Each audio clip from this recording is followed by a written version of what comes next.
Hello, everybody. Welcome to another episode of HazChat presented by HazMat 101 Consultants. I'm one of your co hosts, Bob Koshignano, with my other co host, Mr. Derek Shaman. Hello, sir. Hello, and we're finally getting into spring, so welcome to spring to everybody. Spring. You know, I, w- I was just in, Wisconsin a few weeks back, and it was 7 degrees at night, 18 degrees during the day. Then we went to Oklahoma City, and it was pretty cold in the 30s, And windy, 40s. Oh, God. and windy. Dude, we had white caps on the pool. I was like, holy shit, I've never seen that's something. That was impressive. Um and then back here for some local fun, and it's what was it yesterday? 80 degrees. We've Yeah. skipped spring, Derek. I think we went right to summer. So but anyway. So we've got a this is the interview series that we talked about when we started. So we're gonna get right into that right after a message from our sponsors. Hey, HazChat listeners, looking to boost your skills? Check out respondertraining.com. They've got top-notch responder training and essential tools like their 1-inch propane and CNG flare-off kits, water injection tools, and much more. Train smart, stay safe, and excel in the field. That's respondertraining.com. Enhance your hazmat training with Signal, the most realistic gas detection training on the market. For under $100, you can simulate any detection combination from handheld meters to fixed location monitors, and even confined space scenarios with their universal pump attachment. Signal delivers unlimited range and detector combinations trusted by top teams around the world. Visit signalapp.com or download the app now. Signal, unlimited range, unlimited possibilities. And here we are, movie magic, with our special guest, Mr. Bill Sturgeon, Chief Sturgeon, good friend of mine for, God, over 30 plus years. And I'm going to read a quick little bio about him. His 40 years in safety. Chief Sturgeon has a MPA, CPM, CFO, EMTP, and has served volunteer, military, municipal, county fire rescue organizations and held many titles, including firefighter, paramedic, aircraft crash rescue, which I did not know, flight medic, hazardous materials and technical rescue specialist, EMS supervisor, instructor, company officer, battalion chief, assistant chief, division chief, fire chief, city manager, and now Bill serves as the bureau chief of standards and training and superintendent for Florida State Fire College.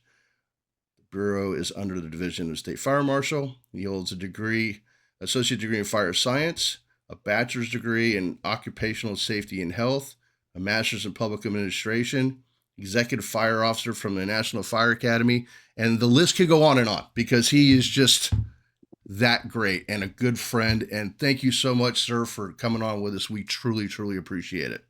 No, I really appreciate the invite. Looking forward to our discussion today. We started this in January, and Derek and I were like, we do the regular HazChat, which drops on the first of every month, and this drops on the 15th of every month, and we wanted to start showcasing other people that are out there that do incredible things or have incredible jobs or whatever. We had a good friend of ours that hazmat tech for City of Baltimore.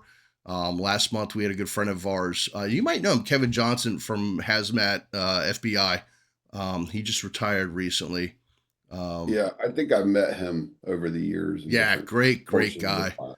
So, but again, thanks for coming on. And I read the short little bio. So please tell everybody about yourself and what's going on. No, Bob, I appreciate it. I've had a very unique career. I mean, things that I never ever thought I'd be involved in, it just transpired. I was a volunteer firefighter when I was 16, went in the Air Force, was an Air Force firefighter. That's where the crash rescue came from. And I, Ah, I had the opportunity on active duty to be assigned to Andrews Air Force Base. So I protected Air Force Ones for several years.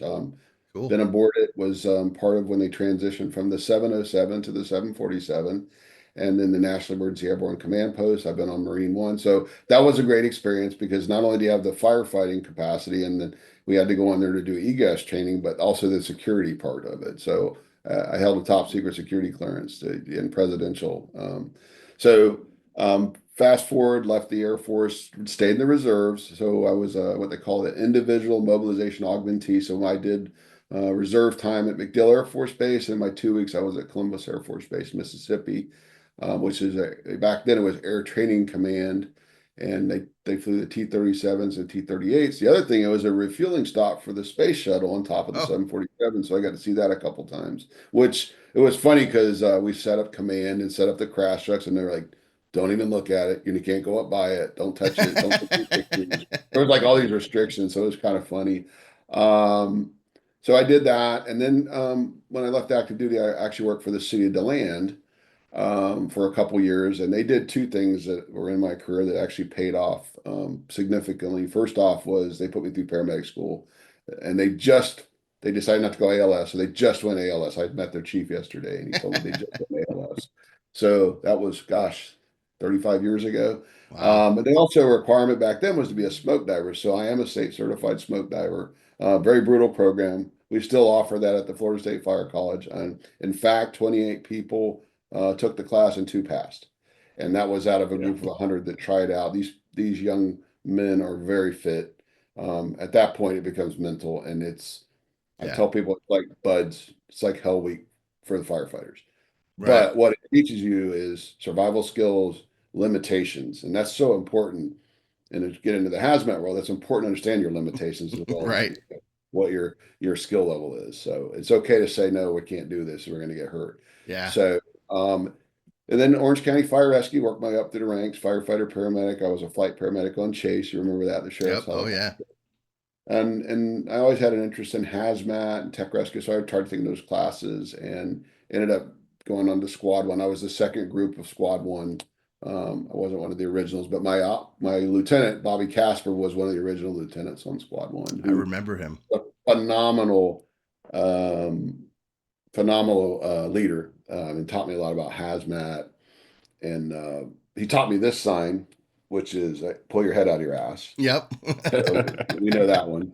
Yep. But it's a very unique leader, and I learned a lot from him. He was actually best man at my wedding, so Oh, nice. think a lot of him. He was also my sensei on karate, Kyokushin karate. He was a black belt scout in Vietnam, real cool guy. But I could tell you, I we went to the elementary school there in Holden Heights, and where he went to school, and his teacher was still there, his science teacher. I said, well, he still doesn't know the periodic table. So I told her that, and he looked at me funny one day, and I said, "Well, you know, but great leader." Orange County, I left there. I was division chief of training. I was their accreditation manager. I got pulled into the administrative functions, which I was against my chagrin. I got to be shift safety officer, which that was cool, and then shift commander for about 3 months, and I got pulled into safety. I mean, safety and training. So really had a unique opportunity there. And then I left there and I bounced around. I taught at Seminole, worked for OUC as a safety coordinator. So I Hmm. had that industrial experience part-time, like any other firefighter. I worked for Joe Bird's at Hot Zone USA, Right. traveled around the Southeast teaching at paper mills. So I got to learn about chlorine dioxide and peroxides. And so I had that tacit knowledge and along with the training I had. So I ended up working for OUC and was down in St. Cloud. They provide electric service for St. Cloud, and St. Cloud's training facility, training building back then, um, was right next to OUC. And I ran into a parking lot, a bunch of guys out there during a break, and told them who I was. And they're like, oh, well, our assistant chief just stepped down back to firefighter. I'm like, oh, so I put in for it, got the assistant chief's job. 6 months later, became fire chief. He retired. Again, the department was had some issues, so we rebuilt that department, and today they're one of the best trained departments in Florida, and they have a state certified training facility, Yeah, which they do a great put job. in motion. We put that in motion. It was a vision, and they already had a burn building because Mac Hmm. McAllister put that in place, and we just Hmm. expanded on that, and now they teach standards there. So. Um, Left the city and I became city manager after 4.5 years of fire chief. And that was a unique experience. I learned about politics and leadership and, $225 million budget. I had 12 directors and a deputy city manager. So I got vested and I decided it's time to move on. I think that chief executives have a 5 to 7 year window where Hmm. you can be successful. And then it kind of becomes stale. And I think it's time to bring in a new leader. So worked for Fitch and Associates. I did a lot of the work I did in accreditation, standards of cover, risk assessment, strategic planning. And then did that for a couple years, and this job came at the Florida State Fire College, and that's a job that I've wanted since I was a young firefighter. And so I accepted the position, interviewed, and accepted the position. And again, we're doing a lot of cool things there too. We are have some funding, as you've probably heard. The state is going through the Florida Doge, so we've got some hair up on our neck about cuts that could be coming. In fact, I just got the director will be presenting in front of the Senate Appropriations Committee the 19th on the fire college budget this year. So first time it's ever happened. So Wow. that's a good thing. So we get to tell our story, and somebody's not going to make that in a vacuum. So Right. Right. so that's a good thing. I told the director I think that's a good thing. So yeah, that's it. I mean, it's pretty been a unique career, and like I said, every experience I've had, I look back, led me to the next one, and it wasn't that I was looking for it; it just showed up. And so I believe in divine intervention, and where you stand at religiously, fine. But I think that God has a plan for all of us, and that's where we go. Oh yeah, yeah. I was telling some people we were just teaching recently. I said if you told me 30 years ago that I would be traveling around teaching hazmat, I'd tell you you're full of crap. Um, you know, being downtown, just the only hazmat I did was because I was on Tower One and I was a grunt in a suit, and it just Mhm. the way things you know went from one transition to another, from engineer on driving Toby and everything I want to being a lieutenant. It's like I had no plan, and it just this led to this and to another thing, and like you, it just keeps moving along. I think Derek was kind of the same thing, right? Yeah, yeah, pretty similar. By my count, Bill, you're at your seventh career or eighth Something like that. career. Yeah, something like that. Yeah, I Uh, tell people I failed at retirement twice, and you know, yeah, so it definitely shows, that you have a trajectory that sometimes may not be what you initially set out at, but as you gain different experiences, knowledge, opportunities, those things, it can take you to some pretty amazing places. yeah. And each of those experiences, I know you would say benefited the next step that you took each time, and going from being a company officer to then going to the management side, and now you can see both sides of the story, and then Yeah. going to a fire chief, and then I'm sure that one of the big ones for you was fire chief to city manager, and now you see hey, there's the fire department is just one of the pools in this much larger picture. And that's one of the things that Bob and I talk about in one of the presentations we do, which is politics of hazmat, which is about your internal politics Mhm. and also your influence with external entities, because of the fact that it's not so much about the politics of, you know, who's in office or who's doing in those roles, but it's about how you present and promote your mission, and you get that buy-in from it, which it sounds like you were just mentioning with the presentation that's going to be in front of the state, as far as the fire college, that's our opportunity to have the state fire college, promote its agenda, demonstrate its goals, and really market and sell and show this is why we exist. Mhm. This is why we do what we do. So I would not foresee someone that could be better in that role that you're in now, with the different experiences that you have that you can bring to the Yeah. table and help guide that. And it was interesting. I go back and I think about my interview for that job. So the Florida State Fire College is on 37 acres. We have another 50 acres we purchased several years back. So we're going to be master planning that. And that's going to begin with a statewide training needs analysis. What does training look like in the state 5, 10, 15 years from now? Not only from the fire college and the Bureau of Fire Standards perspective, but what does it look like statewide? Because we have over 50 fire academies in the state of Florida now, some department led, some private entities, some uh, public private partnerships. So there's a lot of things out there to scale back. But how do we include them in the system and keep providing outstanding training? Because, and like I said, I'm going to go back to my safety background. Every mishap I investigated went back to training. Hmm. It was wrong training, there was no training, or it wasn't appropriate, it just for the situation, and then policies and procedures, but it always came back to training. And Hmm. and three other things too, communications, perceptions, and assumptions. Those are three things that'll get you in trouble in an incident real quick. So yeah, so I've always approached things from that risk management model and believe training should be done. The things we do the least, we should be training on a lot. Exactly. Absolutely. And again, and I always go back to, I have two theories on this. Training can take you to a certain level, but the training has to be immersive. It has to put the brain into that stress, because when we go on an incident, that's stress. And we're trying to make decisions in a world where it's rapidly changing and we don't have all the answers. So that's why it's Hmm. so critical, like on a hazmat incident, that we do our research. Now, there's chemicals out there. I always tell my team on squad one, you guys better know these 10 chemicals inside and out. Yep. First thing, is it radiological? Can it burn me? Because that level A suit won't protect it from either one of those. Right. And I'd want to know before we got there, okay, what's the suit time on that? Right. Hmm. So, and again, I come back to, I'm a big aviation buff. I actually soloed when I was 17, Civil Air Patrol, but I've taken a lot of stuff that crew resource management, the airline industry Mhm. uses, and put that into the fire service. So those checks and balances are in place. And it was like, before we do something as a team, it had to be all four of us agree this is what we're doing. And one Hmm. person could go, I don't feel comfortable with this LT. Or chief, I don't feel comfortable with this. Okay, what can we do to get comfortable? Or what safeguards can we put in place? It's still an unpredictable environment. We do what the chemicals are, but it's spilled on an incident, but what's it reacting with now? Yep. It's Right. reacting with something because I'm seeing some fumes coming up there. Yeah. So what do we got? Are Something's we not good.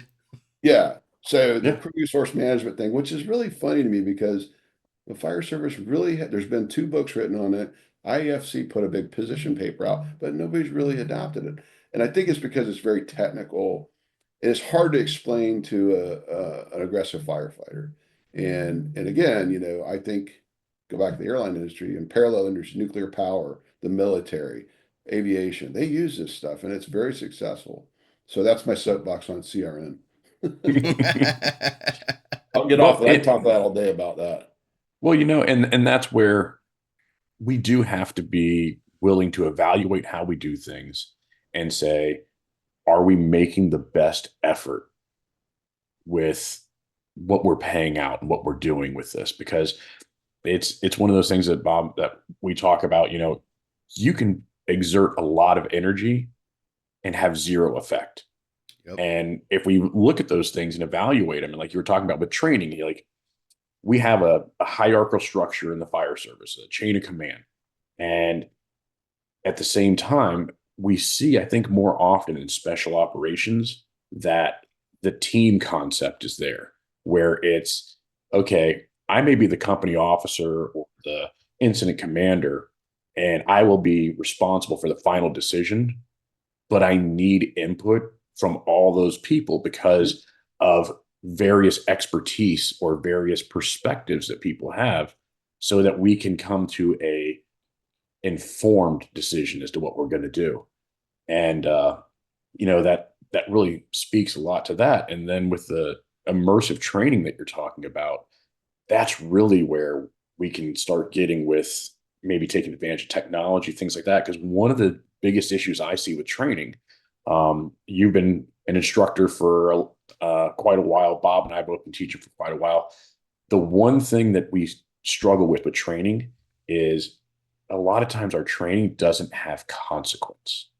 So you Right. have people who in training approach it knowing that there's not the consequence that there would be in the real world, and it might guide them to doing something differently than they would, and trying to find a way to assign some amount of consequence to it so that they understand, hey, if we don't make the right call here, there's not a reset button. There's not a, hey, let's all regroup and restart this. It's we're going, and the decisions that we make along the way are going to drive the final outcome. Yeah, you can't have a teaching moment in the middle of a scene. No, the teaching moment could be fatal. And I'm Exactly. not trying to be a Debbie Downer, but that's true. Mm-hmm. Like I said, it's kind of funny because in the hazardous materials world, we've mitigated as much risk as we can through our research, our risk assessment, our equipment, our monitoring. We have our decon in place. So there's a lot of things we do, and it's a limited incidents we have because of all the regulations. But you don't have a lot of major hazmat incidents now. It's mostly diesel spills, and Right. even people are moving away from chlorine now. Some Mm-hmm. municipalities. So um, what's funny is on the fire scene, we go into a lot more hostile environment and a lower level of gear. Right. Right. So it's like, we just now started decon in the last 10 years of our firefighting. I mean, it was a badge of honor. You should have seen Right. my bunker gear, Oh yeah. yeah, I'm a badass. I got black Yeah. gear and a burnt helmet and my Bork shields I can't see through anymore. Like, Yep. that ain't cool anymore. We No, learned it's that. not. It's not cool. And, now we got the challenge of the PFAS in our gear. And, Right. it's like, there's always an Always evolution. something. Yeah. So, yeah, but like I said, we do a really good job in hazmat mitigating the risk. And then I think what Derek said is very important in training. We have to let people fail and also teach them non-intervention is an intervention. Yep. Exactly. So, I've been on incidents like, well, let's just let it burn. It was funny you showed that advertisement on the flare thing. It took me back to an incident up in Zellwood, God, back in probably the early 90s, mid 90s. Had a 1,000-gallon LP tank that somebody hit and it lit off, and it was coming out of the valve structure. And Glenn Ledford was the battalion, and we got there, and I remember the incident. They burned all night, kept water on it. And I go, why don't we just flare it? I got the gas company here. We got a flare kit. Let's go in there and flare. Well, we actually went in there and the valve was still intact, and we actually went in there on like the stuff we did in standards, two hose Right. lines, Yeah. put the flare, lit the flare. 2 hours later, we're gone. So, however, I will tell you this. So we went in. I said we'll go in Nomex jumpsuits. Oh man, God, we did that, and Ledford lost his mind. I mean, I've had a butt chewing like that. And Glenn and I are friends still, and he chewed my butt up. Yeah, bunker. Yeah, I'm like, well, if it blows up, it doesn't matter what we're wearing. That was my attitude back then. Now, if I was the battalion chief, I'd be chewing out the lieutenant. Right. Right. What are you doing? So, a little bit of arrogance on our part, and I say that tongue in cheek because that can get you in a problem too. Your ego will Yeah. overpower your brain very quickly. Yes. Right. Well, and that's something that that the example you gave of the Nomex jumpsuit, there was a while that all of the teams, because we trained side by side with Orange County back then, that we were using those Nomex jumpsuits in situations for convenience and comfort. That in hindsight, when we finally were honest with ourselves, we were like, "This really isn't right for what we're doing." Exactly. But it looked We- cool.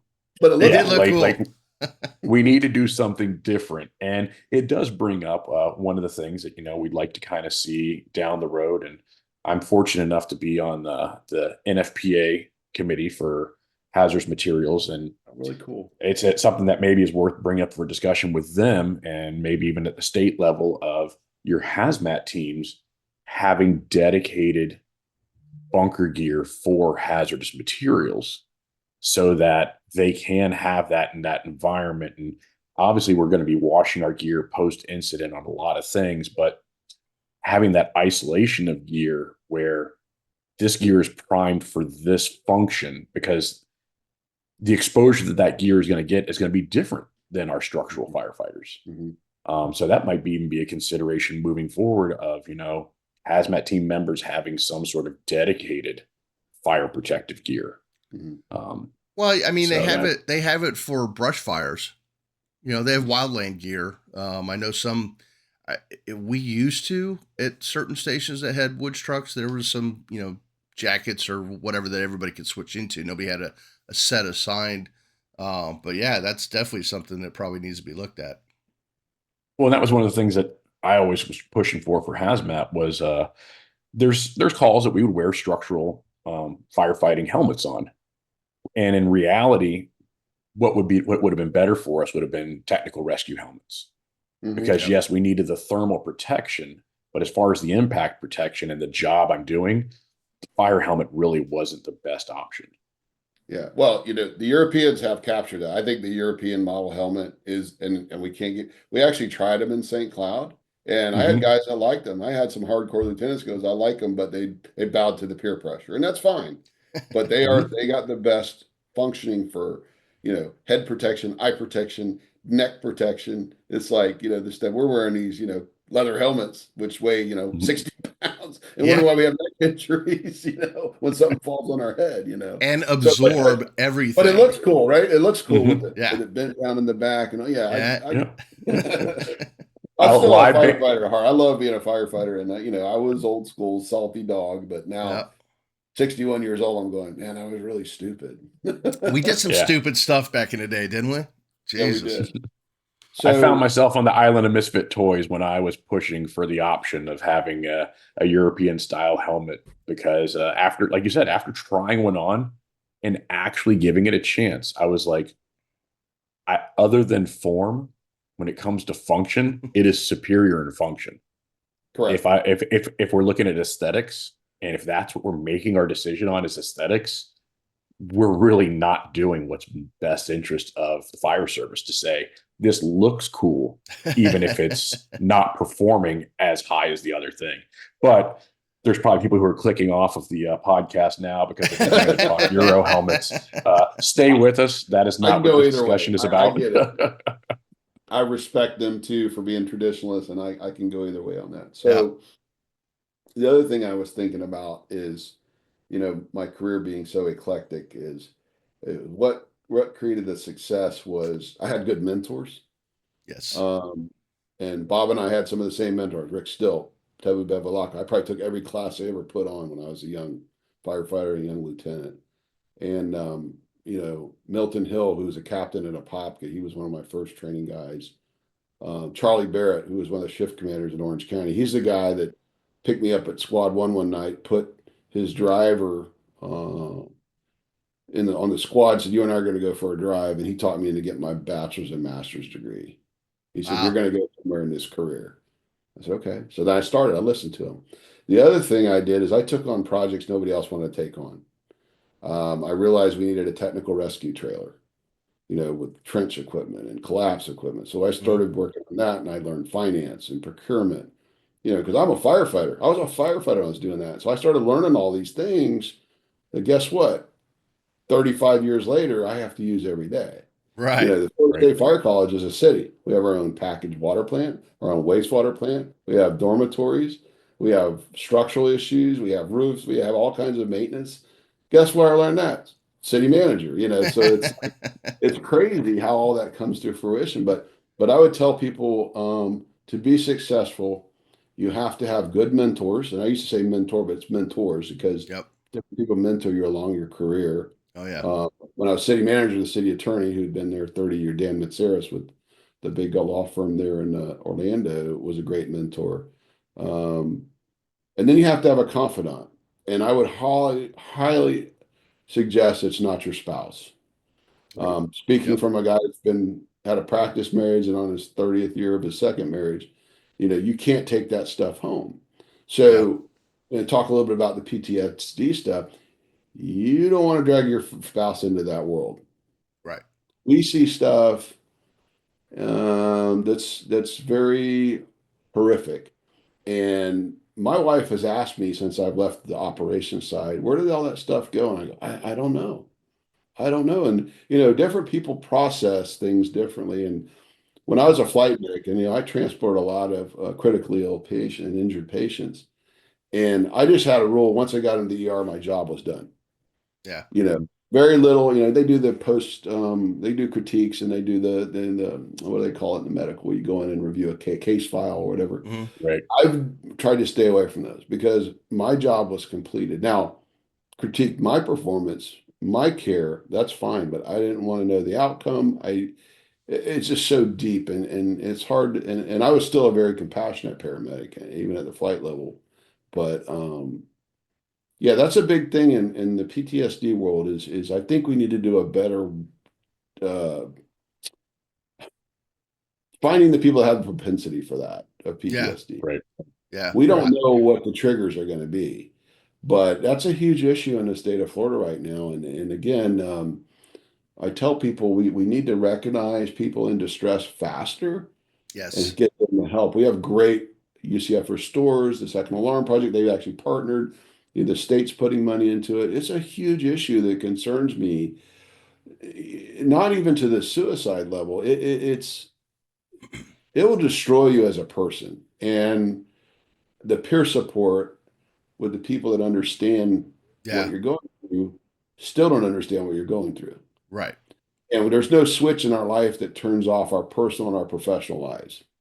Right. So we need to figure out how to decipher that to make sure we're resilient. And, the director Rice always talks about 30 in, 30 out. That's what I'm looking for. 30 years on the job. I want you to live another 30 or 40 years, enjoy your retirement that you earned, seeing those horrific things, risking your life. Yep. And people don't realize, well, firefighters, they sit around. No, actually, every time we go on a run, lights and siren, we are putting ourselves and the public at risk. Yeah. Yeah. Yeah. You And want I'm to, glad to see too that we've gone back and said, maybe there's calls we don't need to run emergency to. right. Right. Exactly. Right. You definitely want to cash more pension checks than paychecks. That is Yes. the key. I was Yeah. fortunate that, I've been married 30 years, but I married somebody that, she was in the fire service. So I did have somebody that, and she was a medic, so that I could go back to that. But you bring up an interesting thing about the PTSD. And, when we came on, you and I both were, there's something suck it up, whatever was the mentality. This question came up. We were just teaching at the HazMat conference in Oklahoma, and a question came up about uh, actually it was when Toby and I were doing the mentorship segment. What about individual dorms? Was that, and I don't want to put anybody on a spot or anything, but the question was, do you feel that that is and also a hindrance for people to have PTSD because they check their truck out and retreat to their dorm, and you don't see them until lunch or dinner time. And I said, well, that's an interesting concept. It could be, but I understand why the individual dorms. But then if you have them, maybe it should be upon the crew to make sure. You can't always tell, but when somebody's having a fight with their wife, their spouse or whatever, you kind of get a sense something's not right. Maybe you see somebody retreating back to that dorm a lot or Mhm. quickly. Maybe that's where somebody steps up and just does a buddy check, Mm-hmm. So one of the things that Steve Kidd taught me, and I use this all the time when I teach company officer classes, is in the morning when they're checking the truck out, it's a great time to get a cup of coffee and go out and visit with your crew while they're checking the truck out. See where they're at mentally, physically that day. They may not Mm. feel well. Again, that's not the person you asked to do some technical aspect of the job and Right. push the envelope that day. Or, hey, how's it going? Hey, you seem kind of down today. What's going on? So I think we need to do a better job at the company level, Mm-hmm. teaching their company owners how to recognize that, how to intervene to a certain level and know when to, I need more help here. Yeah. Exactly. That's where the battalions and the whatever district chiefs come in. They have a little higher level of training and knowledge of Yep. resources. Um, in fact, I had a couple guys at St. Cloud that were struggling and put them off duty and sent them to USF Restores. I mean, Mm-hmm. they're more valuable after they're gone there and gone worked through their issue. Um, one of our success stories, and I hate to say it, I had a guy that was on drugs and gave him a test. And deputy chief walks in and goes, "Look at the panel. He had every of the 10 panel, he had every one on the 10 panel in his system." Mm. So brought in the IA person, you're being terminated. However, the IA person, Dale Reynolds, and my union president drove him to the Strawberry Center that day. So we saved his Mm-hmm. life. His career was ended because you can't have that. But Yeah. we Yeah. saved his life. So that's the mindset I'd like to see, leadership take. They're still a valuable asset of society. Let's get Right. them straightened. Or, that last chance agreement. And again, it starts at the company level. I always believe the company officer was the backbone of the fire service, and they Yep. have to be better trained at the soft skills, decision making, problem solving, conflict resolution. good communication skills, and building trust with that team where somebody comes forward and doesn't feel that it's a stigma or we're going to Right. blow them up. And the second part of that is having the competent support staff of counselors and stuff that understand us. Right. Yeah. Us Right. is different than a Us. regular run of the Very run of the true. mill person. So, Very true. Very Right. true. And that's where I think it's, it needs to become no different than our annual physicals. Our annual physical also, whether it's something that's done by a physician or if it's through training resources or through peer support groups, we have to understand that part of our physical is also our mental being. So whatever mental state we're in, and especially when you start talking about like uh, those types of high risk, low frequency type calls that add that extra level of stress to us. So when we're talking about hazmat or tech rescue, where the consequence is really high potentially, and the resources available to help you, a lot more demand gets put on you as an individual because whether it's tech rescue or hazmat, we don't have the same number of people working simultaneously as we do in fire calls. A lot of times it's a two-person team going in and doing a quick recon or a diver going into the water by themselves or those things, and understanding that those things also have that mental toll, and our special operators need to be evaluated for those things because they're also facing a psychological stress that maybe even some of our other responders aren't facing because of that demand that's being put on, the pressure, even as much as being looked to as the person to provide answers. Some people just like that's a lot of burden for them to carry as an engineer who's maybe having chief officers look at them because they're riding out a grade to make a decision on this call that very few people have the expertise on. And they're looking at you going, hey, you've got the class. You're my expert. You should be able to answer this. And it's like you said, sometimes saying, hey, this is outside of my capability. I've reached my limit. I can only do so much.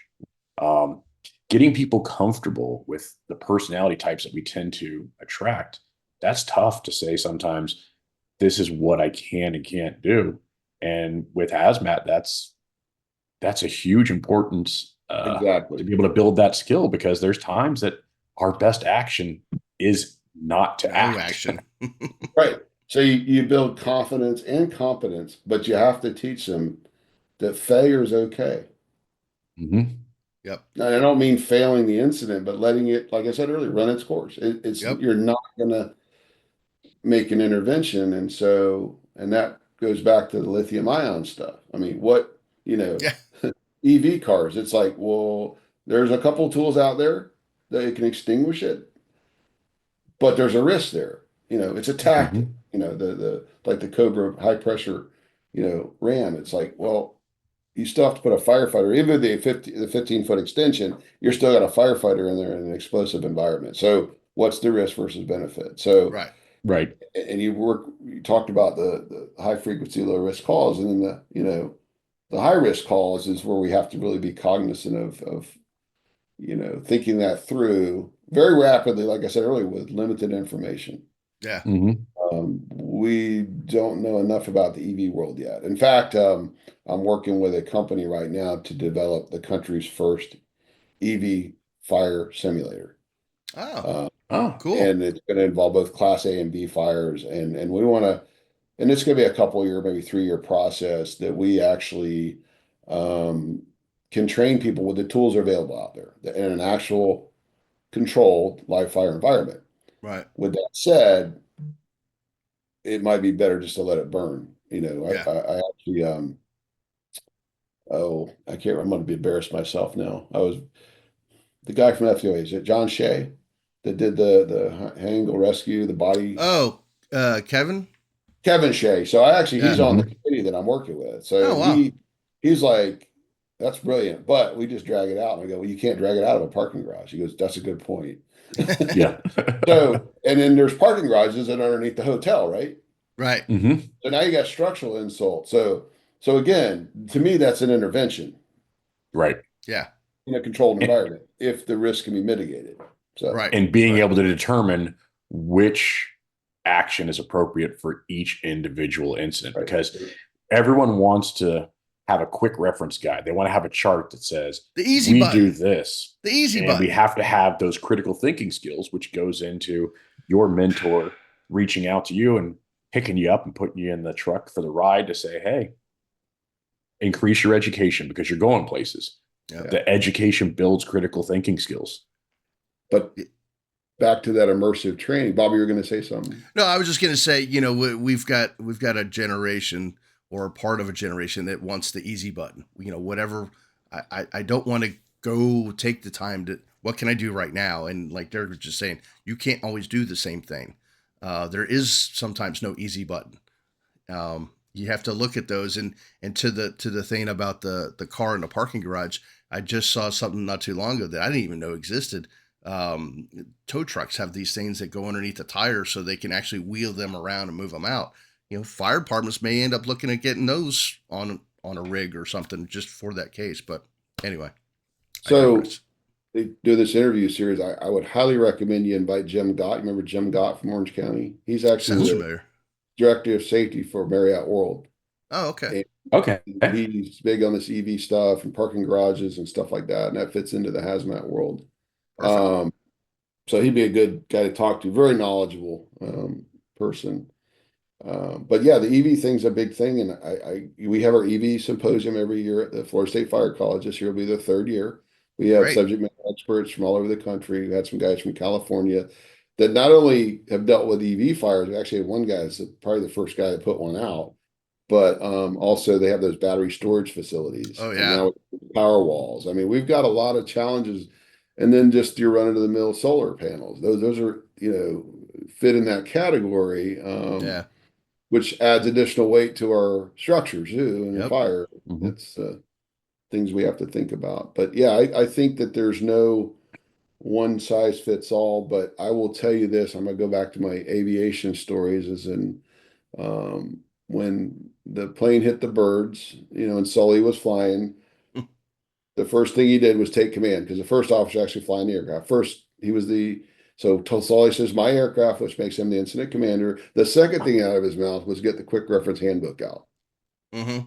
Get the checklist, Get right? the checklist. There was no checklist for that. So they had to substitute teamwork, collaboration, decision making, problem solving, and try to get the aircraft engines restarted. So Mm-hmm. I'm a big advocate of the quick reference handbook, a checklist, but it doesn't solve Yes. the problems. It Right. gets your mind thinking to solve the problem. Interestingly, Skiles actually, nobody's been able to do it in a simulator, attempted to restart the engines 4 times in that Mm-hmm. 2-minute period. It was Yeah. pretty incredible. But that goes back to the teamwork and training. Training. Right. That quick reference handbook and procedures inside and out. Because there's no procedure for the first thing Sully did what he did is he's taking command of the incident, asking for the checklist, and he's turning on the APU unit. That's not in the checklist. That's Right. experience.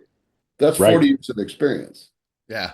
Well, And and like, go ahead, Derek. no, go ahead. No, that's all I had to say. Well, I was gonna say, like you pointed out, the checklist there, the checklist has a valuable place in a chaotic event because it brings some order to the chaos to help you kind of formulate a plan. But also, when after that incident with Sully on the Hudson, when they put people in simulators to try to see how would other people respond, I don't know how accurate it was, but having watched the movie, one of the best factors was put into there was they're in simulators. And that goes back to that immersive training and consequence. When there's not a foreseeable consequence, we sometimes don't understand how we're truly going to behave in that situation, because when there's an actual safety issue, you're concerned for your life, you're dealing with variables that you have no control over. The repetition of training gives you that foundation that you have an internal checklist that helps you get through it. But you still have those variables that are going to be new to you. So the more you train, the more prepared you are. And those variables become a very small portion of what you have to address in your checklist. Absolutely spot on, Derek. And so that takes me back to a lieutenant that worked for me at St. Cloud, and Mike Palmer. He actually just got hired at Delaney, retired from St. Cloud, but he used to say, train until you can't get it wrong. Yep. He would walk Hmm. out in the bay and go, pull an inch and 3/4 9. Now, man, those guys hated his guts, but let me tell you something. That was a crack unit on an incident. Yeah. Hmm. They had that mindset, and I had that same mindset too. I'd be riding back at 2 in the morning, and again, you might think it was Kirky, but hey, we're going to lay out into this system right now. We're going to lay out 100 foot, 5 inch line. We're going to tie into the system. Really? Yeah. Yeah. Or Really. hey, get the emergency response guy back. Tell me what's in that truck right now. My Right. kids, I used to do that to my kids. I think they still disown me for that, and I still, But that was a good way to keep them quiet too on road trips. I found. yeah. Plus, you could smack Hmm. them with a book too. Yeah, yeah, yeah. That was always Mike Pylan's favorite game with That's where I got it from. Me throwing the too. ERG Me in the too. back seat and going on Yep. road trips. Yeah, that's Yep. where I got it from Mike. Yep. So Same here. Well, But before so with the fire college, right. you talked about those EV classes that you're bringing in, and I think that that's something that we can give you a quick moment to highlight because I think a lot of people think about the fire college as just another fire academy. They yeah, don't realize the role the fire college has in helping to guide curriculum and set those standards, but also to bring in different types of training, which then also will eventually push out to other things. But that it's actually a training resource where you can get all sorts of classes. So if you want to take a moment to talk about what you yeah, guys offer. sure. So let me talk about some of the things coming up. Our instructor conference, the 7th and 8th, where the theme of that is from minimum to maximum standards. And we're going to I talk like about it. simulation training. We're going to talk about I'm the new training chief or training officer. What do I do now? So that's May 7th and 8th. And then the week of the 15th of September is our EV symposium. Again, we had over 225 people attend that. So that's going to be the week of September 15th. And again, one of the things I've trying to work on, I've got some SMEs I'm working with, is the hands-on this year. We may not have the simulator, but let's do some more. We did some, but it was more demonstration. Right. But I'd like to add another day of, hey, you guys get to play with these tools, Right. And we have a Sure. car simulator, but we can play with the tools in a quasi, fire environment. So yeah, that's a good question. So one of the things that and a lot of people don't know is the fire college is actually by statute obligated to do research. And we did an EV burn back in July. Matter of fact, my first week, my second or third day I started, we burned an EV, we burned a leaf and got a lot of data with the University of Miami, more towards the cancer type studies, Hmm. but found some interesting things out during that burn. So, we're engaged in the investigation part. Also, that's one of my biggest classes, and that's taught by our CID, Criminal Investigation Division. So those classes are pretty full, all the arson series. Where we're struggling is Fire Officer 1 and 2. A lot of people are teaching those now. So, we're focusing more on the advanced training. That's where I'm moving us, like simulations, command Hmm. school, driving simulation. You can't teach people to drive emergency except in a simulator, correct? Right. So, we're doing on that skid prevention. We're working on a couple things there. But so the fire college has been around since 1949, believe it or not.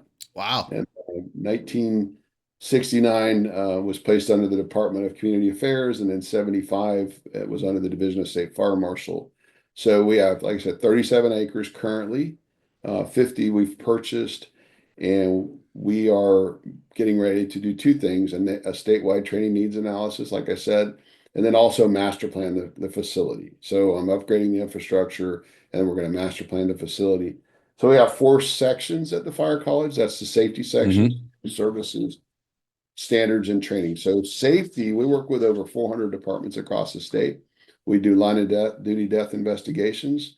We do any injuries if it's hospitalized more than 24 hours, and we get complaints and we investigate those.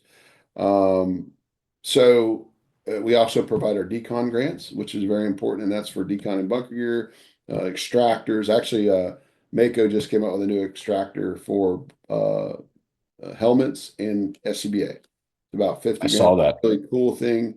John Schmidt's actually their rep. It's very impressive. Trying to get one of those for the fire college because again, we are a working fire college also. Sure. So the student services section, that's our dormitory section, the registrar, they do book sales, registration, facility scheduling, maintenance. We have a full maintenance staff, and then obviously housekeeping and security. One of the things when I became superintendent is it is a campus, is I focus on three things: safety, security, and pride and ownership. I mean, trying to get the campus looking nice again. When I got interviewed, I told the director I thought it's lost its luster, and we have competition out there, and that's fine. But the Florida State Fire College should be where people come and get that advanced training, kind of like the National Fire Academy of the South. And as you know, they've canceled all classes at the National Fire Academy till Yeah, further notice. saw that. So there's a gap there we may have to fill in, which is I think we're positioned to do that. And then standards, they are the ones that actually provide the criteria and testing for state certification. That's from firefighter 1 and 2, fire officer, inspector, investigator. They provide those inspect and they provide those criteria, and then they do the testing for that. A lot of people, and then we have a training section, so they're the ones that approve the curriculum. One of the things I'm proud of is that we are going online with some of our classes, first in a hybrid, and then some unique classes that don't lead to state certification. But I think we need some classes to fill in gaps, such as I'm the new training chief. Here's all the statutes you have to know. Here's the Right. things we can do with. How do you do a training needs analysis? How do you motivate people to do training, stuff like that. Um, but like I said, we're focused on, expansion of the facility, updating it, getting new props, moving into the simulation role, more role playing based classes. Like I sat in a couple weeks ago to a latent investigation class for arson and was the prosecuting attorney, and come in and rip their case apart, do process. That was fun. But again, they learn, from an investigation perspective. And then our leadership classes. I sat in, Rick Talbert did a chief officer class the other day, and I came in and was just coming observing, and then actually intervened a couple times and gave them perspective of a city manager as they're going through their budget presentation. So people don't have that experience, so it was unique that I had to walk in there and do that. But yeah, so right now we're well funded. I know there's going to be some budget woes in the next couple of years as that political environment changes at the national and the state level. But we still have a mission, and my mission is to lead that organization back to its original intent, that people want to come there and get that certificate from the Florida State Fire College. That's awesome. I think we're lucky to have you there. Yep, very. I was very happy to hear you got that job when we talked, and that no better person to take the charge and bring it forward. So But the only thing you owe me, Bob, is a good Italian meal and I, a round of golf. We'll go play golf too. we I'll pay for the definitely golf. we definitely would do that. We'll get you over here. We'll play some golf, and then we're done. We'll come back to the house and get our pasta on. Yeah, he's sitting there showing all this stuff on Facebook. I'm like, dude, not one time have I ever been invited there. And I play in a group, and I see him out there at his golf course all the time. I play in another group, and we run into each other. So, Yep. Well, I in won't give it closing, away, but if we ever need, I can always recommend a restaurant for some good Italian food. Oh, Okay. Don't start. I know what you're gonna say. Oh, It's my kill secret. me. It's you kill me. I'll tell you when we stop recording, Bill. At least there's no love lost there. That's good. That's good. That partners No. We have a good time, especially when we travel. So, well, Bill, thank you very much. Oh, it's a great conversation. We're gonna. I'm gonna go through a few things. We'll stop the recording, and then we can still chat a little bit more when we're done. But we truly appreciate you coming on. I think if nothing else, people have now heard more about the State Fire College and the things you guys are doing and are planning on doing. And that was one of the main things I wanted to make sure we hit, because it's a great resource, great resource that people just forget about, or for whatever reason haven't thought of. So, but thank you again very much. Thank you for the invitation. I'm honored. Oh, no, please. It was our pleasure. I want to make sure that everybody, you like and subscribe to the podcast. If you we try to do a lot of these where you can listen to them. There are going to be some where we talk about incidents and critique things, and we'll try to let you know when those should be watched on YouTube because of the pictures and so on. But before we leave, here's some social media sites for you. Our HazChat episodes, as we talked about, on YouTube and all the major platforms now, our Facebook page, and then some websites that we can go to. HazMat 101 Consultants, our Facebook and YouTube page. The HazMat Guys Roundtable, first Tuesday of every month, 8 p.m. Eastern. Myself, Bobby Salveson, Mike Monaco from FDNY, HazMat 1, Jeff Seintek do that show live, so please join in. HazMat Group 2, HazMatter Group, and Common Sense HazMat, all great places that you can get information. You don't have to reinvent the wheel. There's a lot of files uploaded and so on. And one last time, Bill, thank you very much. I really appreciate it. And until Yes, thank you. till next time, kids, we'll see you later.